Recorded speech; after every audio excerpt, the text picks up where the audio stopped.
Doctor Baba Saheb Ambedkar open university.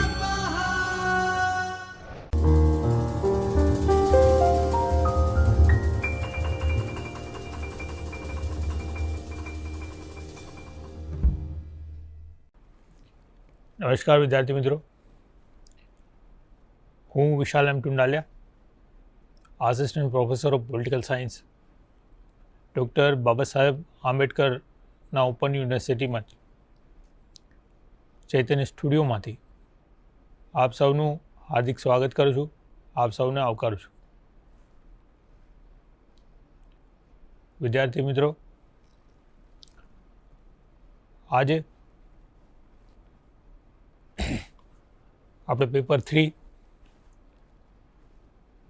Block 5 જેનો unit 14 છે, PSCM 203 PSCS 203, અને આજનો આપણો ટૉપિક હશે કે રાજકીય પક્ષોનો સંક્ષિપ્ત પરિચય.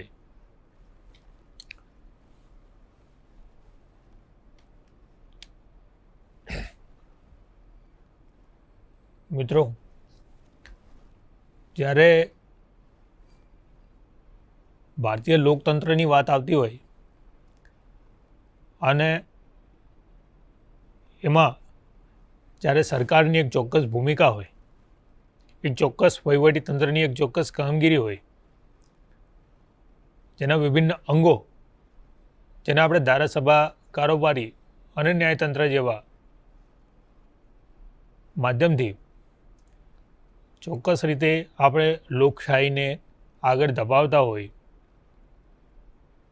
તો આ વ્યવસ્થાની અંદર કોઈક એવું અંગ કે જે પડદા પાછળ રહીને પણ એક પોતાની ચોક્કસ ભૂમિકા છે, એક ચોક્કસ કામગીરી છે, જે આ લોકતંત્રને સ્થિરતા આપવા માટે, ડેવલપ કરવા માટે, એને આગળ ધપાવવા માટે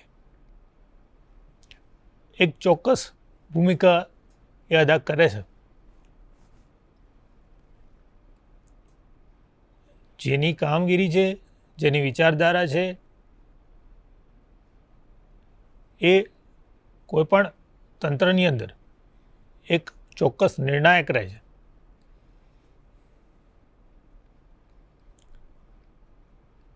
સરકારમાં નહીં,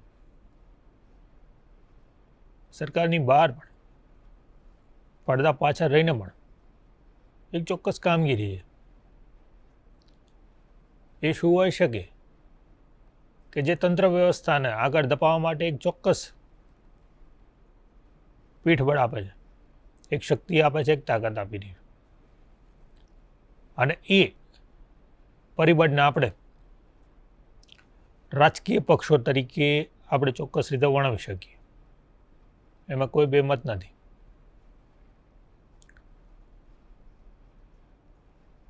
જ્યારે કોઈ પણ એક વિચારધારા હોય, સરમુખત્યારશાહી હોય કે પછી એક યુનિક પરિબળ એટલે કે ડેમોક્રેસી, લોકશાહી તંત્ર, તો આની અંદર રાજકીય પક્ષોની જે ભૂમિકા છે એ ખૂબ જ આવશ્યકતા બની જાય છે. કઈ રીતે છે એના જ અનુસંધાનમાં આજનો ટૉપિક જે છે એની આપણે શરૂઆત કરીએ.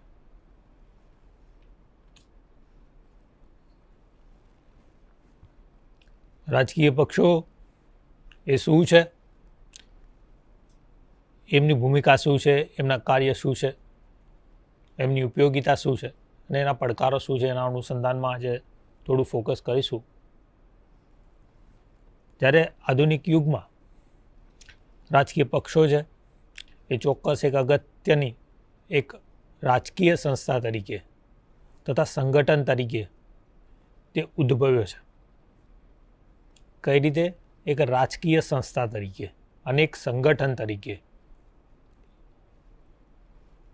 વિશ્વમાં ઘણા એવા દેશો છે જ્યાં એક જ રાજકીય પક્ષ હોય અને એનું સર્વેસર્વા વર્ચસ્વ એ શાસન ચલાવતું હોય.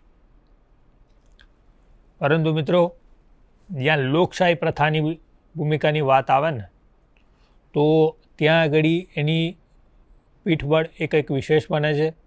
એનું જે ભૂમિકા જે છે એનું મહત્ત્વ છે, એની કામગીરી જે છે એ કંઈક જુદા જ પ્રકારની બની જાય છે. કારણ કે લોકશાહી તંત્રની અંદર એ લોકો એ કેન્દ્ર સ્થાને છે અને એ અનુસંધાનમાં જોવા જઈએ ને તો અહીંયા લોકોની વિચારધારા, એમની ઈચ્છાઓ એને અભિવ્યક્ત કરવાનું એક માધ્યમ છે એ લોકતંત્ર. તો એટલા માટે that is the very important thing. રાજકીય પક્ષો લોકશાહીમાં બહુ જ નિર્ણાયકતા અદા કરે છે. જ્યાં સરકારનું સંગઠન હોય, એની રવાનગી હોય, એમાં જ્યારે મુક્ત અને નિષ્પક્ષ ચૂંટણીઓ જ્યારે થતી હોય ને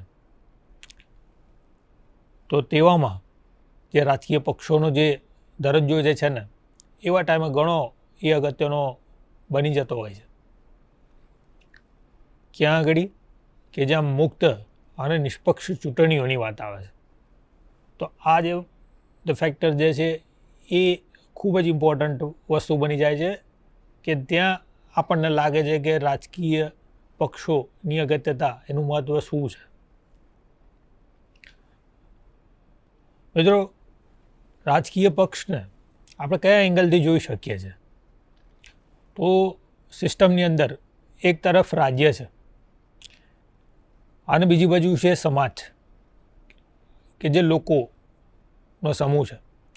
આ બંને વચ્ચેનું જે માધ્યમ બને છે ને, આ બંને વચ્ચે જે કડીરૂપ બને, તો એ ચોક્કસ રીતે આપણે કહી શકાય કે એ રાજકીય પક્ષો હોય છે. કે એક સરકાર એક તરફ છે અને બીજી તરફ એક સમાજ છે, એને જોડવાનું કામ કરે છે, એનું એક સંચાર માધ્યમ બને છે, એના રૂપે એક કડી બને છે, એક ચેન બને છે. તો આ ચોક્કસ રીતે આપણે તંત્ર વ્યવસ્થામાં જોઈ શકાય કે રાજકીય પક્ષોની એક નિર્ણાયક ભૂમિકા શું છે. રાજકીય પક્ષો એ પક્ષની જ્યારે સત્તા જે છે એ કોઈ બહારની હોય કે પછી એની પ્રસ્તુતતા અને ઉપયોગિતા એ ચોક્કસ રીતે આપણે અકબંધ એ ગણી શકાય. એટલે કે પક્ષની જે સત્તા છે એ ક્યાંક બહારની હોય કે સત્તામાં હોય. બહારની હોય ઇટ મીન્સ કે એ પાવરની બહાર હોય કે પછી એ સત્તા પર હોય, પણ જેને આપણે કહેવાય છે કે જ્યારે સત્તા પર હોય છે ત્યારે એ સરકારનું ગઠન કરે છે અને સત્તા પર નથી હોતા એટલે કે સત્તાની બહાર હોય છે ત્યારે વિપક્ષની ભૂમિકા અદા કરતા હોય છે.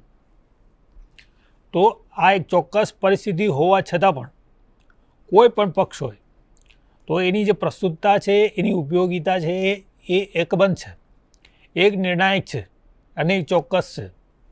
એ ફેક્ટર્સ આપણે રાજકીય પક્ષોની ઉપયોગિતા આપણને બતાવે છે. જ્યારે કોઈ પક્ષ તે દેશની સ્વતંત્રતા માટેનું જે આંદોલન કર્યું હોય, તે પક્ષ સ્વતંત્ર થયા બાદ પછી પણ એ દેશના શાસક બનતા હોય એવા પણ આપણે ચોક્કસ ઉદાહરણ જોઈ શકીએ છીએ. કે જે તે રાષ્ટ્ર હોય, જે તે દેશ હોય, ક્યારેક એક ગુલામની પરિસ્થિતિમાં હોય છે અને એની તરફથી જે પણ આંદોલનો થયા છે, જે ઘર્ષણો થયા છે, એમાં એમણે જે સંઘર્ષ કર્યા છે, જે આંદોલનો કર્યા છે, બહુ મોટું એવી ભૂમિકા કર્યા બાદ જ્યારે સ્વતંત્રતા મળે છે ત્યારે એ પક્ષ, જે તે પક્ષ એ ફરીથી એ સત્તા એમણે હાંસલ કરી હોય વહીવટી તંત્રની અંદર, સરકારની અંદર, એવા કેસ બને છે. કઈ રીતે બને છે, કયા કયા રાષ્ટ્રમાં આ બધી ભૂમિકા થઈ છે, તો એને આપણે ચોક્કસ રીતે ભારત ગણી શકાય, દક્ષિણ આફ્રિકા ગણી શકાય, શ્રીલંકા જે છે એને ગણી શકાય. આ બધા રાષ્ટ્રો એવા છે કે જેમાં જે રાજકીય પક્ષો છે એ આંદોલનો કર્યા છે આઝાદી માટે અને આઝાદી મળ્યા બાદ એમનું શાસન એક પક્ષ તરીકે આગળ ધપ્યું છે. જ્યારે દેશમાં આઝાદી માટે સંઘર્ષ અને લડત ચાલતા હોય ત્યારે સ્વતંત્રતા મેળવવાનો ધ્યેય એક દીવા જેવો એ સ્પષ્ટ બને છે. સ્વતંત્ર થયા પછી જે તે દેશમાં એક કેવા પ્રકારનો રાજકીય સમૂહનું નિર્માણ કરવું એ બાબત પણ એક નિર્ણાયક, એક પડકારરૂપ બનતો આપણને જોવા મળે છે. દેશ જો લિખિત બંધારણથી સુશિક્ષિત હોય તો સમસ્યા કંઈક ઓછી આવે છે અને બંધારણમાં સ્પષ્ટ જોગવાઈઓ તથા દિશા નિર્દેશ થયેલી એ હોય છે. એટલે શું કહેવા માગે છે કે જ્યારે સ્વતંત્રતા બાદ કોઈક એવા રાજકીય પક્ષોનું નિર્માણમાં જ્યારે પડકારો ઉત્પન્ન થાય છે ને તો એના અનુસંધાનમાં જ્યારે લેખિત બંધારણ આપણી જોડે સક્ષમ હોય છે ને, આપણી સમક્ષ રજૂઆત થયેલું હોય છે ને, તો એ બધા પડકારો સામે આપણે લડી શકીએ છીએ. જ્યારે એની ચોક્કસ રીતે જોગવાઈ થયેલી હોય લેખિત બંધારણની અંદર તો એ આપણને દિશા આપવાનું એક ચોક્કસ કામગીરી એ અદા કરતું હોય છે. લેખિત બંધારણની વાત છે. બંધારણીય રાજ્ય વ્યવસ્થામાં કાયદાનું શાસન હોય, સમાન મતાધિકાર હોય, સ્વતંત્ર ન્યાયતંત્ર હોય, અખબારી સ્વતંત્રતા હોય. આ બધા જે લોકશાહીના સિદ્ધાંતો છે, જે મૂલ્યો છે, એ સુશોભિત થતું હોય છે, તેને સ્થિરતા લાવતું હોય છે. જે મતભેદ હોય, મતાંતર હોય, એ તંદુરસ્ત લોકશાહીનું એક વિરક્ષ એ લક્ષણ આપણે ગણી શકાય. રાષ્ટ્ર નિર્માણ અને રાષ્ટ્ર ઘડતર કેવી રીતે કરવું તે મૂલતઃ એક વિવાદાસ્પદ વિષય એ બનતું આપણને જોવા મળે છે.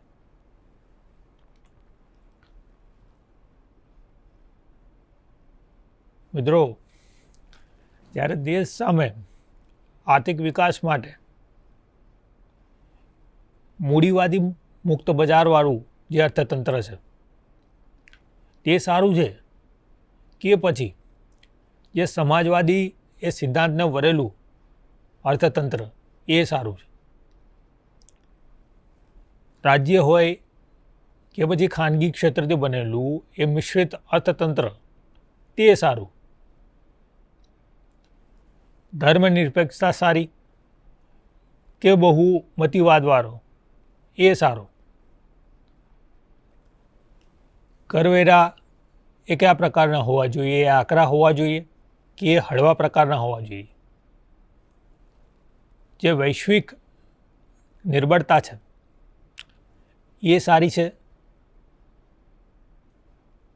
જે વૈશ્વિક નિર્ભરતા છે તેને આપણે સારી રીતે ગણી શકીએ કે પછી વૈશ્વિક નિર્ભરતાને છોડતા આત્મનિર્ભર બનવાની વાત આવે એને આપણે સારી ગણી શકીએ? વિકાસને લક્ષી એ ગ્રામ્યલક્ષી હોવું જોઈએ કે પછી શહેરને લક્ષી હોવું જોઈએ?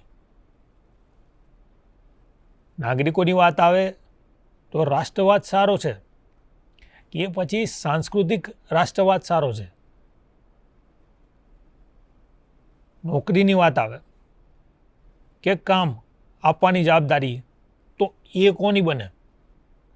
રાજ્યની બને, બજારની બને કે પછી સમાજની બને? તો આવા જે વિવિધ પ્રકારના ઉલઝનરૂપી જે પ્રશ્નો છે આપણી સમક્ષ, એવા જે અસંખ્ય મુદ્દાઓ જે છે ને કે આ તો બહુ જ શોર્ટમાં થયા, બાકી ઘણા બધા એવા વિષયો છે સમાજ અને રાષ્ટ્રની અનુસંધાનમાં કે જેમાં ઘણા બધા પ્રશ્નો આપણી સમક્ષ એ ઉલઝેલા રહે છે દિન પ્રતિદિન. કે જ્યારે આપણે રાષ્ટ્રની વાત કરીએ છીએ, સમાજની વાત કરીએ છીએ, આર્થિક પરિબળની વાત કરીએ છીએ, સાંસ્કૃતિક પરિબળોની વાત કરીએ છીએ, આ બધા વિવિધ વિષયોની જે ચર્ચા છે, એના મતભેદો છે, એનું નિવારણ છે, એનું સમાધાન જે છે એ ચોક્કસ રીતે રાજકીય પક્ષો ના આવા મુદ્દાઓના ચિંતનોમાંથી અને એમાંથી આપણે ચોક્કસ રીતે આવા રાજકીય પક્ષોની ઉપયોગિતા એમનો ઉદ્ભવ કઈ રીતે થયો છે ને એ આ ચોક્કસ રીતે આપણે જોઈ શકીએ છીએ આપણી નજરો સમક્ષ. દિન પ્રતિદિન આવતા જેટલા પણ પડકારો છે, જે પ્રશ્નો છે, જે આપણી વિચારો છે, એને આપણે ચોક્કસ રીતે એવું વર્ણવી શકીએ છીએ કે આ બધા પ્રશ્નોની અંદર રાજકીય પક્ષોની અગત્યતા, એમની ભૂમિકા કેટલી અગત્યની એ બની જાય છે. એ આપણા દૈનિક જીવનની અંદર એ કઈ રીતે એ યોગ્ય પીઠબળ બની રહે છે એનું મૂલ્યાંકન આપણે આ બધી પરિસ્થિતિઓને ધ્યાનમાં રાખતા આપણને ચોક્કસ રીતે જોવા મળે.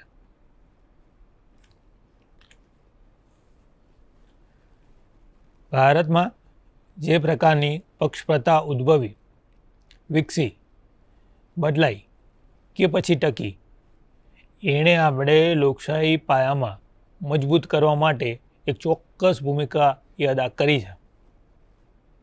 કઈ રીતે? ભારતમાં જે સંસદીય લોકશાહીનું જે મંડાણ છે એ 1952થી આપણે એની જ્યારે પ્રથમ સામાન્ય ચૂંટણી થઈને એનું આપણે શરૂઆત કરી.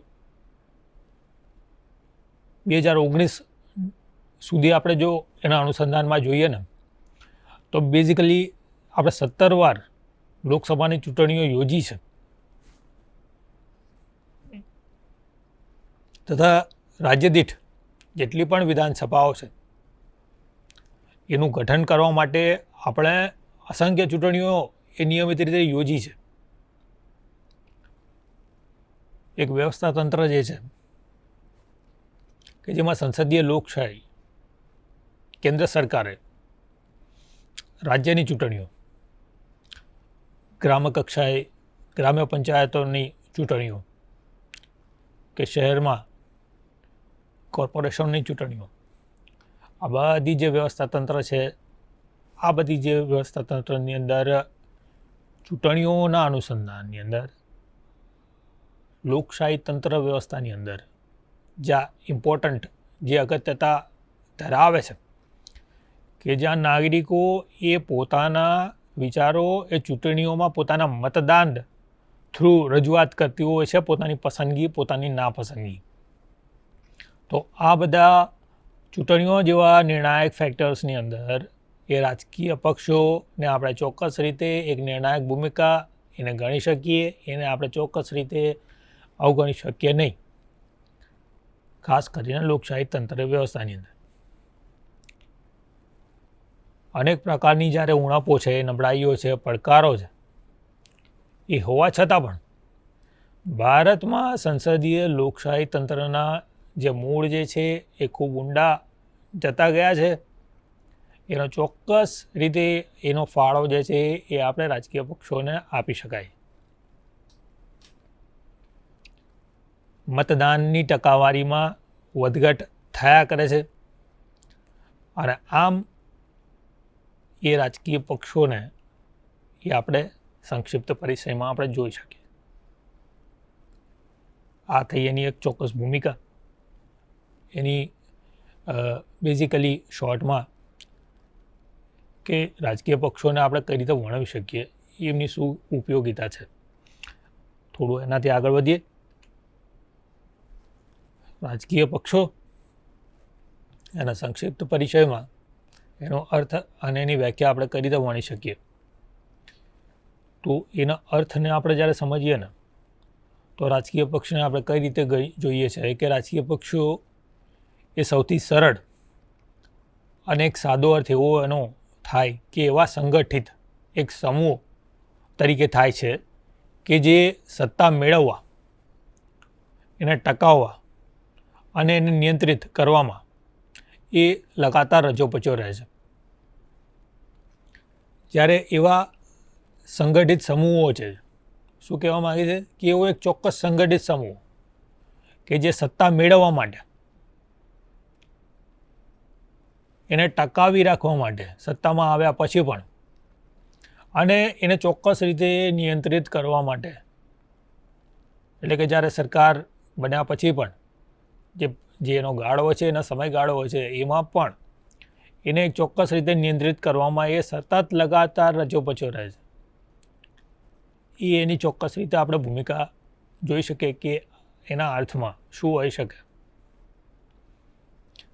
એના અનુસંધાનમાં અને વ્યાખ્યાઓમાં વિવિધ વિદ્વાનોએ કઈ રીતે એને રજૂ કરી છે.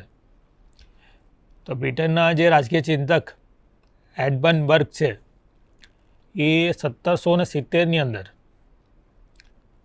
1770માં એમણે પક્ષની વ્યાખ્યા આપતા કહ્યું હતું કે પક્ષ એ એક એવા વ્યક્તિઓનો સમૂહ છે કે જે સંકળાયેલા તમામ સંમતિ ધરાવતા એ કેટલાક સિદ્ધાંતોને આવરીને તથા એક સહિયારા પ્રયાસ દ્વારા એ રાષ્ટ્રહિતને પ્રોત્સાહિત કરે છે.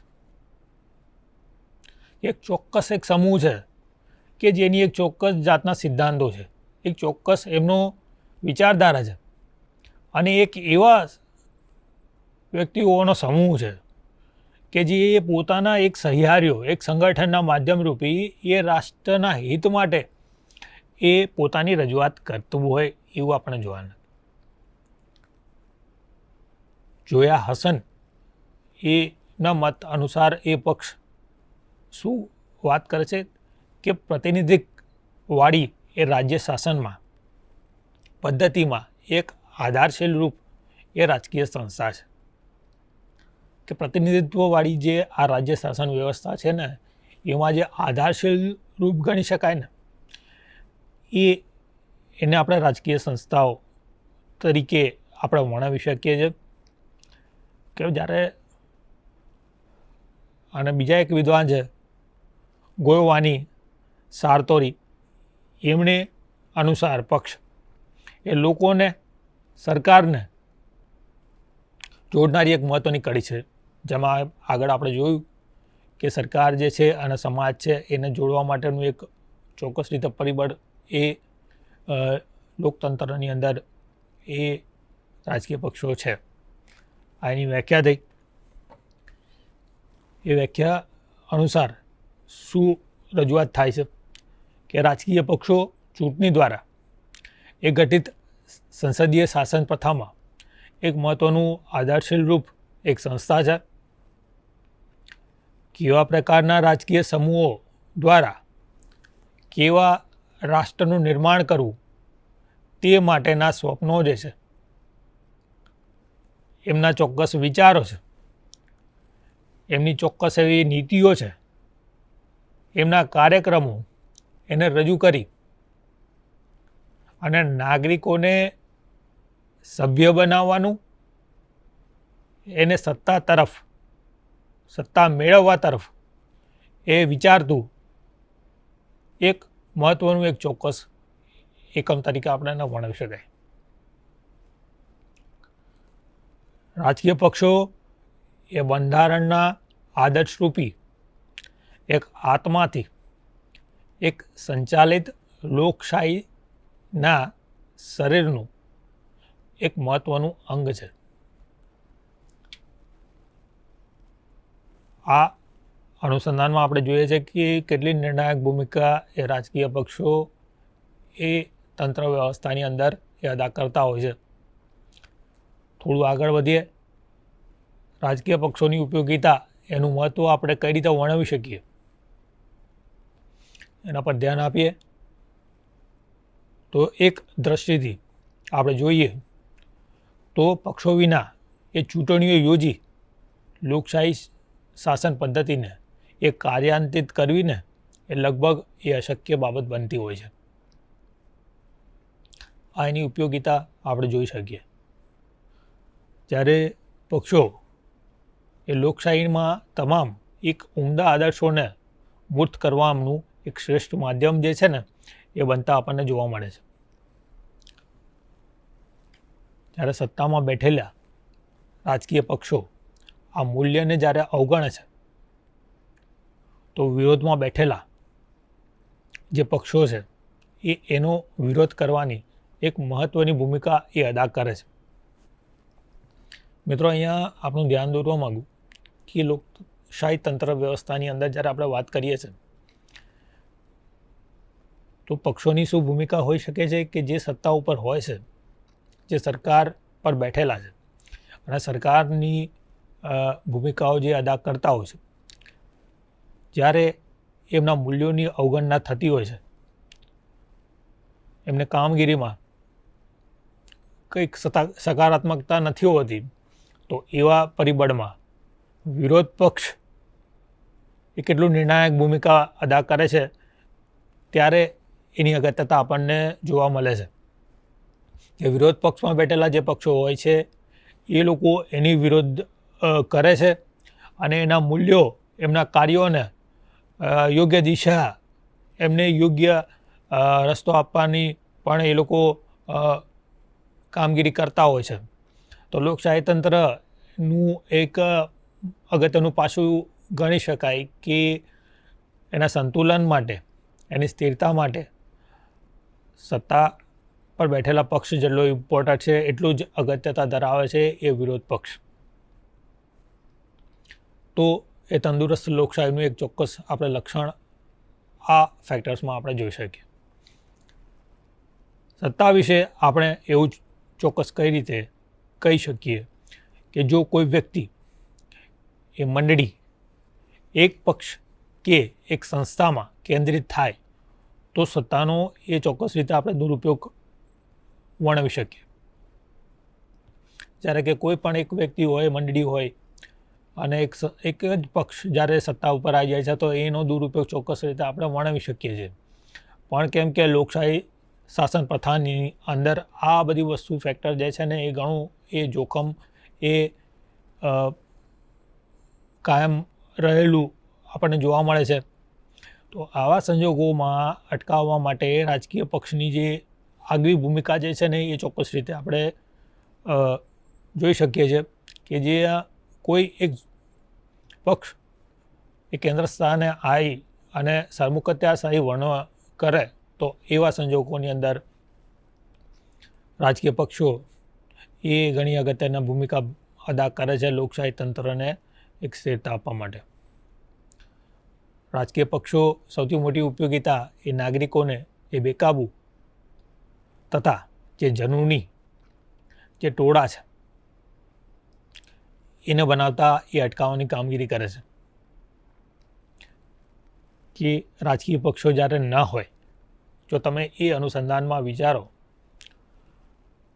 તો શું એની ચોક્કસ સમાજની અંદર એની અસરો આપણે જોવા મળે કે નાગરિકો જ્યારે કોઈ એક ચોક્કસ વિચારધારા ના હોય, કોઈ એક ચોક્કસ પોલિસી ના હોય, કોઈ એનું ઇમ્પ્લિમેન્ટેશન ના હોય, એની ચોક્કસ એક કામગીરી ના હોય, તો દરેક એ સ્વચ્છંદતાપૂર્વક જો પોતાની કામગીરી રજૂ કરતું હોય તો નાગરિકોમાં ક્યારેક જ્યારે દરેક પોતાની એક ચોક્કસ વિચારધારાથી ડિવાઇડેડ થયેલું હોય તો એવા સંજોગોની અંદર નાગરિકોને બેકાબૂ બનાવવા, એમના જનૂનિયત પરિવર્તન કરતાં એ આપણને જો રોકવાનું, જો બ્રેક લગાવવાનું જો કામ કરતું હોય તો એ રાજકીય પક્ષો છે. કારણ કે એની પાછળનું પીઠબળ એટલું છે કે એક ચોક્કસ વિચારધારા, એક ચોક્કસ કામગીરી, એક સંગઠન સાથે અને બધાને એક સાથે રાખીને સંગઠનમાં એક ચોક્કસ દિશા આપવાનું કામ કરે છે કે જેમાં પોતાની સ્વચ્છંદતા નથી પરંતુ એક ચોક્કસ વિચારધારા છે કે એના માધ્યમથી કે કઈ રીતે કયા પ્રોજેક્ટને, કઈ વિચારધારાને એને આગળ ધપાવવાનું છે અને ત્યારે એ ઇન્ડિવિજ્યુઆલિટી નથી આવતી, એમાં એક થઈને પોતાની વિચારધારાને, પોતાના કાર્યને રજૂ કરવાની વાત આવે છે. અને એવા ફેક્ટર્સની અંદર એ નાગરિકો એ બેકાબૂ બનતા અને જનૂની બનતા એ અટકાવવાની એક ચોક્કસ નિર્ણાયક ભૂમિકા એ રાજકીય પક્ષો આપણને કરતા જોવા મળે.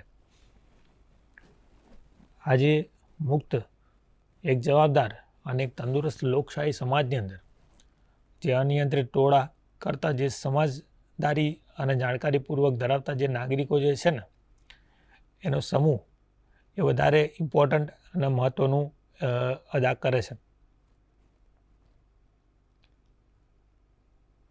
આ એક જાહેર શિક્ષણનું કાર્ય તેઓ કરતા જોવા મળે છે. કે લોકોની જે અપેક્ષા છે, માંગણીઓ છે, જે જરૂરિયાતો છે, તેની લાક્ષણિકતાઓ છે, એની જવાબદારીપૂર્વક આંકલન કરી અને યોગ્ય સ્તરે એનો નિકાલ કરવાની એ લોકો રજૂઆત કરે છે. શું કહેવા માગે કે જ્યારે જાહેર શિક્ષણનું જે છે ને એ પણ એ લોકો કાર્ય એમને કરવાનું હોય છે કે લોકોની એક ચોક્કસ અપેક્ષા હોય છે, એમની માંગણી હોય છે, એમની જરૂરિયાતો છે, એમની લાગણી છે, એમની સમજણપૂર્વકનું જે આંકલન છે, એ બધું ફેક્ટર સમાજની અંદર જે ઉત્પન્ન થયેલા એ પરિબળો છે એને પણ એનો નિકાલ લાવવાનું એ ભૂમિકા જે છે એ જે તે રાજકીય પક્ષોની આપણે અગત્યતા, એની ઉપયોગિતા એ ચોક્કસ રીતે આપણે એમાં વર્ણવી શકાય છે.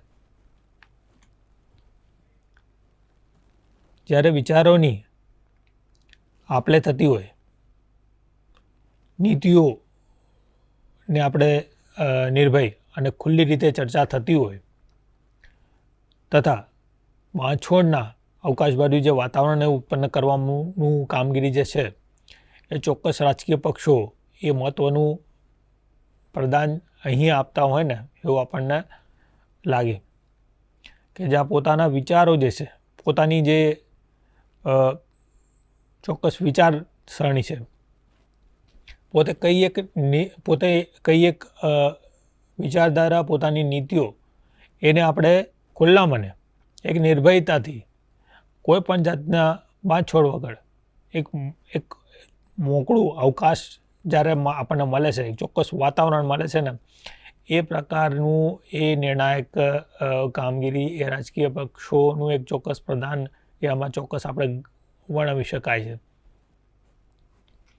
ચોક્કસ કાર્ય કે તેના ઉદ્દેશ્ય માટે લોકશક્તિને સંચિત તથા સૂચિત કરવાનું જે કામગીરી, ભગીરથ કાર્ય જે છે એ આપણને રાજકીય પક્ષો કરતા જોવા મળે. વ્યવહારમાં જોડાઈએ તો કેટલાક અણધડ કે ઉતાવળીય નેતાઓ જે છે, કાર્યકરો છે, સભ્યો છે, જે હોદ્દેદારો છે તથા પક્ષનું વર્તન એ શાસન પ્રથાને એ ક્યારેક એ નુકસાન પહોંચાડતા હોય ને એવું આપણને ક્યારેક લાગે.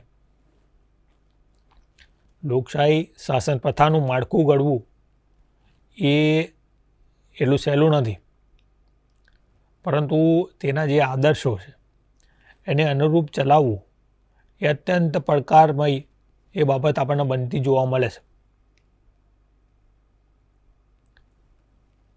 શું કહેવા માગે છે કે શાસન વ્યવસ્થાનું જે માળખું ઘડવું એ એટલું સહેલું વસ્તુ લોકતંત્રની અંદર નથી.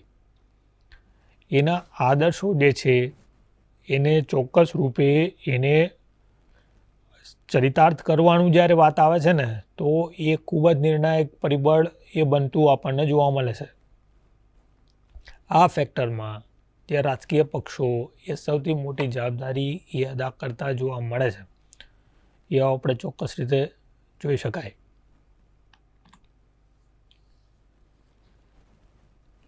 એના કાર્યોમાં આપણે શું વર્ણવી શકીએ કે ભાઈ જો આટલી નિર્ણાયક ભૂમિકા રાજકીય પક્ષોની હોય સરકારી તંત્ર વ્યવસ્થાની અંદર, ભલે એ પીઠ પાછળ, તો પણ એમની શું એવી ચોક્કસ કામગીરી હોઈ શકીએ કે જેને આપણે વર્ણવી શકાય. તો પક્ષમાં જ્યારે ઉદ્ભવ થાય છે, એની સ્થાપના થાય પછી જે સંગઠન તથા વિચારસરણી છે એ બન્યા બાદ સૌ પ્રથમ એમનું જો અગત્યનું કામગીરી જે આવતી હોય ને તો એ ચૂંટણી લડવાનું છે કે જ્યારે કોઈ એક પક્ષ છે એ ચોક્કસ એક વિચારધારા સાથે એક સંગઠન બનાવે છે અને એ ચરિતાર્થ થાય છે તો એની પહેલી કામગીરી શું થાય છે કે ભાઈ મારે ચૂંટણી લડવી છે. કારણ કે ચૂંટણીના માધ્યમથી એ પોતાનું કામગીરીને આગળ દબાવવાની કામગીરી એ કરતા આપણને જોવા મળે છે. ચૂંટણી એ પક્ષોને દેખાવ તથા કામગીરી આપવાનું એ પરાશિષ છે, એનું માપક યંત્ર છે. એ ચૂંટણી જ એક એવું માધ્યમ છે કે જે રાજકીય પક્ષોને એનું માપક યંત્ર કહી શકાય કે એનું મૂલ્યાંકન શું છે, એનું પરાશીષ શું છે, એનામાં ક્યાં એનો વ્યાપ્ત થયેલો છે, એનું બધું માધ્યમ જો આપણે છે ને એ ચોક્કસ રીતે લોકતંત્રની અંદર ચૂંટણીના માધ્યમથી આપણે જોઈ શકાય છે. અને એટલા માટે એમનું અગત્યનું પાસું એ બને છે કે ચૂંટણી લડવાનું પહેલું કામ એ એમનું આ ફેક્ટર્સમાં બનતું હોય. ચૂંટણીઓમાં મતદારો કોને મત આપે તેનો આધાર એ પક્ષો દ્વારા જાહેર કરતા ચૂંટણી ઢંઢેરા ઉપર છે. આથી આ પક્ષો આકર્ષક એ કાર્યક્રમો આપવાનું, પ્રચારતંત્ર ગોઠવવાનું તથા નીતિઓનું બનાવવાનું એ અગત્યનું કાર્ય એ લોકો કરતા હોય છે. શું કહેવા માગે કે ચૂંટણીમાં મતદાનમાં કોને મત આપવાનો છે તેનો આધાર એ પક્ષો દ્વારા જાહેર કરતા ચૂંટણી ઢંઢેરો જે છે ને કે ચૂંટણી થતાં પહેલાં પોતા ચૂંટણી ઢંઢેરો રજૂ કરે છે જે તે રાજકીય પક્ષ, અને હવે શું એ ચોક્કસ વિચારધારા છે, ચોક્કસ કામગીરી આપવા માગે છે સમયગાળા દરમિયાન, એને આપણે ચૂંટણી ઢંઢેરામાં કહીએ. તો એના ઉપરથી આ પક્ષ એ પોતાના આકર્ષક કાર્યક્રમો એ રજૂ કરતું હોય છે. એ પ્રચાર તંત્ર એ ગોઠવવાનું તથા એની નીતિઓ બનાવવાનું એ ચોક્કસ રીતે અગત્યનું કામગીરી એ રાજકીય પક્ષોની આપણે બનતી હોય. એમનું કામગીરી જ આ છે. સમાજમાં પ્રવર્તતા વિવિધ જે વલણો છે, તેમના વિચારો છે, એમના દૃષ્ટિકોણ છે, તે મુજબ કોઈ પણ એક અસરકારક સરકાર એ સંતોષકારક કામ કરી શકે એવું ના બની શકે. અને આથી એ રાજકીય પક્ષો આ કામને જે છે ને એ સરળ બનાવવાનું કામગીરી કરે છે.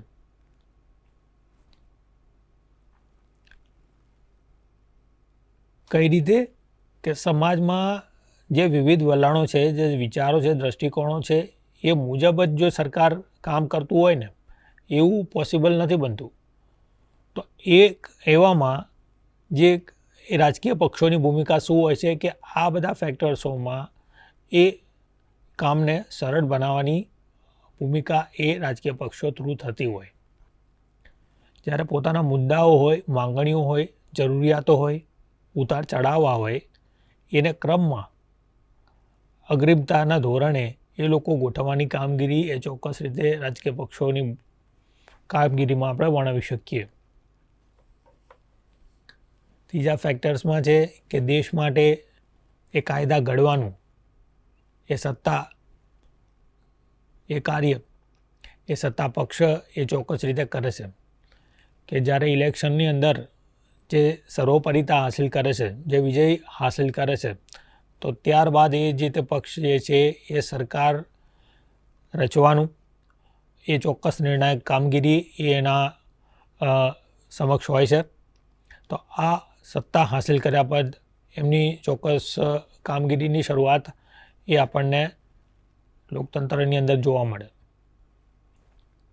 એક તંદુરસ્ત લોકશાહી શાસન પ્રથામાં વિરોધ પક્ષ તરીકે પણ એક મહત્ત્વનું કાર્ય એ લોકો અદા કરતા આપણને જોવા મળે છે.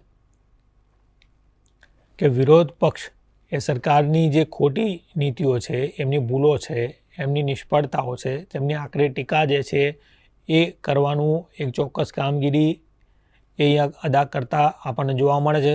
અને આ એક જાગૃત સંતરી તરીકે એ લોકો કામ કરતા હોય ને એમ આપણને જોવા મળે. તો એક તરફ સત્તા હાંસિલ કર્યા બાદ જે પક્ષોની ભૂમિકા છે, તો એઝ વેલ એઝ તંદુરસ્ત લોકશાહીની અંદર આપણે જે રીતે વાત કરીએ એ રીતે કે વિરોધ પક્ષની પણ એક ચોક્કસ ભૂમિકા હોય છે. પક્ષ એક વિશાળ સભ્ય સંખ્યા અને જનાધાર ધરાવતું એક સંગઠન છે. આ સંગઠનનું માળખું જે છે એ સમગ્ર રાજ્ય તથા દેશમાં પથરાયેલું છે. જે સક્રિય પક્ષ એક અત્યંત જીવંત, જાગૃત અને સંવેદનશીલ એ રાજકીય સંગઠન તરીકે એક ચોક્કસ કામગીરી એ લોકો અદા કરતા જોવા મળે. સરકારની જે ખોટી નીતિઓ સામે પ્રચંડ વિરોધ, વંટોળ એ પેદા કરવાનું એ એક ચોક્કસ રીતે આપણે યંત્ર તરીકે આપણે રાજકીય પક્ષોને આપણે વર્ણવી શકીએ. સરકારમાં પક્ષ એ સરકાર અને લોકો વચ્ચેનો એક સેતુ બાંધવાનું જે છે એ પણ એક ચોક્કસ કાર્ય એ કામગીરી એ રાજકીય પક્ષોની ગણી શકાય. સરકારની અસંખ્ય કલ્યાણકારી યોજનાઓ, જે સરકારી મશીનરી એ બરાબર એનું ઇમ્પ્લિમેન્ટેશન થાય કે નહીં એનું પણ જે તે પક્ષો એ ધ્યાન રાખતા આપણને જોવા મળે છે. તો આ થઈ એ એમની શું કામગીરી હતી, એક નિર્ણાયક, એના ઉપર આપણે ફોકસ જોયું. હવે જોઈએ કે એની સામે આપણે પડકારો કયા કયા હોઈ શકે. કે કોઈ પણ એક રાજકીય પક્ષ છે એ એની ભૂમિકા શું છે, એની ઉપયોગિતા શું છે, એના કાર્યો શું છે. હવે એની સામે કયા રૂપે લોકતંત્રની અંદર પડકારો છે એના પર જો આપણે ફોકસ કરીએ તો સૌથી મોટો પડકાર એ પક્ષના આંતરિક લોકશાહીનો એ અભાવ છે. કઈ રીતે? કે પક્ષની સર્વોચ્ચ સત્તા જ્યારે કોઈ એક વ્યક્તિ, પરિવાર, મંડળી કે જૂથમાં કેન્દ્રિત થવા માંડે ત્યારે એક મોટી અને નિર્ણાયક સમસ્યા એ ઉત્પન્ન થતી હોય તેવું આપણે જોઈ શકાય છે. અમુક બળ કરતાં મોટાભાગના જે વાત કરીએ ને, અમુક વાત કરતાં મોટાભાગના જે પક્ષો એ સભ્યોની યાદી જે છે, એ મિટિંગોના એજન્ડા છે, જે ઠરાવો છે, જે નિર્ણયોની જે નોંધ રાખવી જોઈએ ને એ નથી રાખતા હોતા. તો આની અંદર પક્ષોની અંદર પણ ક્યારેક એવું બને છે કે ચૂંટણીઓ પણ યોજાતી નથી હોતી. આવા ટાઈમે જ્યારે કોઈ એકલ દોકલ એક શીર્ષ નેતૃત્વવાળું જે વ્યક્તિ હોય એ નક્કી કરે અને તેના પ્રમાણે એ પક્ષના જે તે નિમણૂકો થતી હોય તેવું પણ આપણને ક્યારેક જોવા મળે છે. અને આથી વ્યક્તિ જે છે એ ફૂલે છે, ફલે છે અને એના માધ્યમ થ્રુ જે સંગઠન, જે માળખું જે છે ને એ ક્યાંક ને ક્યાંક એ આપણને નબળું પડતું એ આપણને જોવા મળે છે. તો પક્ષમાંથી વારંવાર થતા વિભાજનની અંદરની જે ગૂંગળામણ છે એ આ ફેક્ટર્સમાં આપણે દર્શાવી શકીએ. શું કહેવા માંગે છે કે ઘણી વખત એવી બધી પરિસ્થિતિઓ ઉત્પન્ન થતા હોય છે કે જે તે વ્યક્તિ, જે સમૂહ હોય જે છે એમના એજન્ડા શું છે, એમના નિર્ણયો છે એની એ દરકાર નથી રાખતા અને જે તે વ્યક્તિ એ એનું સંચાલન કરતું હોય છે તો ત્યારે આ બધી વસ્તુઓ જે છે એ એની સામે પડકારરૂપ બનતું આપણને ચોક્કસ રીતે જોવા મળે. સેકન્ડ ફેક્ટર્સ ઉપર આપણે શું જોઈ શકીએ કે પરિવારવાદ. પરિવારવાદ એ રાજકારણ એ ખૂબ જૂનો અને એક ઊંડો ઉતરેલો એક રોગ સમાન છે. કે પક્ષોની એ ખુલ્લી અને પારદર્શક કાર્ય વ્યવસ્થા જ્યારે નથી વિકસતી અને તેથી એક સામાન્ય કાર્યકર માટે પક્ષમાં પ્રગતિનું સોપાન સર કરવું એ ઘણું બધું મુશ્કેલ એ બનતું આપણને જોવા મળે છે. પરિવારવાદ એ રાજકીય પક્ષના એક સામાન્ય સભ્યને એ નુકસાન કરતું આપણને જોવા મળે છે. અને પક્ષના હોદ્દા એ પરિવારના જ વહેંચાયેલું એ આપણને આ જોવા મળે. તો આ પણ એક પડકારરૂપ આપણે જોઈ શકાય. ત્રીજા ફેક્ટર્સમાં શું હોય કે રાજકીય પક્ષોમાં જે નાણાં શક્તિ જે છે, જે બળ શક્તિ છે એનો ઉપયોગ એ મોટો પડકારરૂપ બનતો આપણને જોવા મળે છે. પક્ષોના અસ્તિત્વ તદ્દન એ ચૂંટણીલક્ષી બની ગયું હોય ને તેવું પણ આપણને ચોક્કસ રીતે જોઈ શકાય. ચૂંટણીના રાજકારણમાં ક્યારેક ગુનેગારોની ભૂમિકાનો એક મોટો એ પડકાર એ આપણને ક્યાંક જોવા મળે છે. અને પક્ષો એ ગુનેગારોને ટિકિટ આપીને પ્રોત્સાહિત કરતી હોય ને એવું પણ આપણને ક્યારેક જોવા મળે. તો આ બધા ફેક્ટર્સ આપણે જોઈએ ને તો એના માટે ટીકાત્મક અથવા તો પડકારાત્મક ફેક્ટર્સ છે કે જેમ કે દરેક એક વ્યવસ્થા કે પરિબળને સારા અને ના સારા એવા ગુણ આપણને જોવા મળે. એ દ્રષ્ટિએ આપણે આ પડકારોને જોઈ શકીએ. તો આજે જે આપણે વ્યવસ્થા તંત્રની વાત કરી કે જેની અંદર આપણે રાજકીય પક્ષોની વ્યાખ્યા શું છે, એની ઉપયોગિતા શું છે, એની કાર્ય શું છે અને એની સામે પડકારો શું છે, એના શાસન એના અનુસંધાનમાં એનો સારાંશ આપણે કરી રીતે વર્ણવી શકીએ કે ભાઈ જે લોકશાહી તંત્ર વ્યવસ્થાની અંદર રાજકીય પક્ષો જે છે ને એ ઘણી અગત્યતાની ભૂમિકા એ અદા કરતા જોવા મળે છે.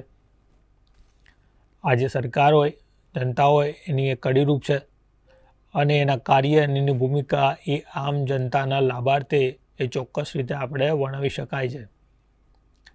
ઘણા પડકારો વચ્ચે પણ તે એવું પરિબળ છે કે જેને આપણે ચોક્કસ રીતે અવગણી શકાય નહીં. મિત્રો, જે સશક્ત આદર્શ લોકશાહી તંત્ર વ્યવસ્થાની અંદર આજે ખૂબ જ શોર્ટમાં પણ રાજકીય પક્ષોની શું અગત્યતા છે, મુખ્ય ભૂમિકા છે, એના ઉપર આપણે થોડું ફોકસ કર્યું છે કે જેમાં રાજકીય પક્ષો ની અર્થ શું છે, એના વ્યાખ્યા શું છે, એની ઉપયોગિતા શું છે, કાર્ય શું છે અને એની સામે પડકારો શું છે.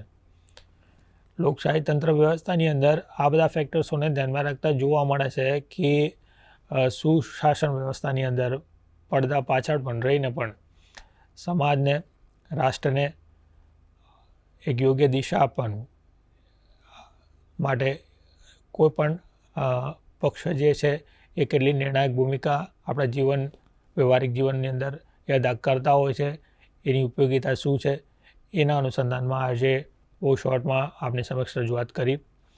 આ સાથે અહીંયા ટોપિકને વિરમું છું. જય ભારત, જય હિન્દ.